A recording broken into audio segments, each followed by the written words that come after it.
Hello hi అందరికీ నమస్తే. Welcome back to my channel. Friends, ఈరోజు చూస్తున్న దేవాలయం జోగులాంబ దేవాలయం. ఈ దేవాలయం హైదరాబాద్ నుండి 221 కిలోమీటర్ల దూరంలో ఉంది ఫ్రెండ్స్. అలాగే కర్నూలు బస్టాండ్ నుండి 27 కిలోమీటర్ల దూరంలో ఉంది ఫ్రెండ్స్. అలాగే శ్రీ జోగులాంబ దేవాలయం తుంగభద్ర నది తీరం దగ్గర ఉంది ఫ్రెండ్స్. అలాగే ఈ దేవాలయం క్రీస్తు శకం 7వ శతాబ్దంలో బాదామి చాళుక్యులు ఈ ఆలయాన్ని నిర్మించారు. శాతవాహన, బాదామి చాళుక్యులు, కాకతీయులు, విజయనగర సామ్రాజ్యాధిపతులు, గోల్కొండకు చెందిన కుతుబ్ షాహీల కాలంలో ఈ ఆలయం అభివృద్ధి చెందింది.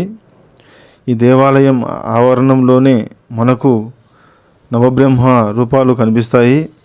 ఇక్కడ బ్రహ్మ మొత్తం 9 రూపాలలో భక్తులకు దర్శనమిస్తారు.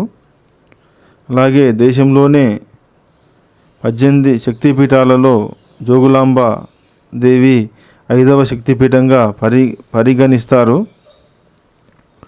అలాగే ఆ బ్రహ్మ పరమశివుడి గురించి తపస్సు చేసిన ప్రదేశంగా ఈ ప్రాంతాన్ని చెబుతారు. అందువల్లే ఈ పుణ్యక్షేత్రాన్ని పరమ పవిత్రమైన స్థలంగా భావిస్తారు. ఇక్కడ బ్రహ్మ దేవాలయంతో పాటు శివుడి గుడి కూడా ఉంది ఫ్రెండ్స్. అలాగే ఇక్కడి దేవాలయాలు అద్భుతమైన కళకు నిలయం. అనేక పురాణ కథలను అద్భుతమైన శిల్పాలుగా మలిచిన తీరు అందరినీ ఆకర్షిస్తుంది ఈ దేవాలయంలో ఫ్రెండ్స్. అలాగే ఇక్కడ జోగులాంబ దేవాలయం, ఈ ఆలయం ముందర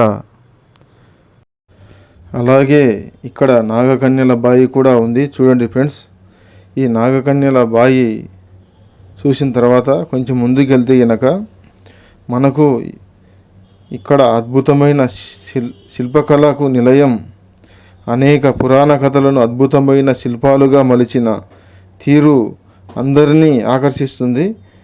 చూడండి ఫ్రెండ్స్, చాలా అద్భుతంగా ఉంటుంది ఫ్రెండ్స్ ఇక్కడ. అలాగే ఇక్కడ కళపై అధ్యయనం చేయడానికి దేశ విదేశాల నుండి ఎంతోమంది ఇక్కడికి వస్తూ ఉంటారు. అదేవిధంగా ఇక్కడ శాసనాలపై నిత్యం అధ్యయనం జరుగుతూ ఉంటుంది.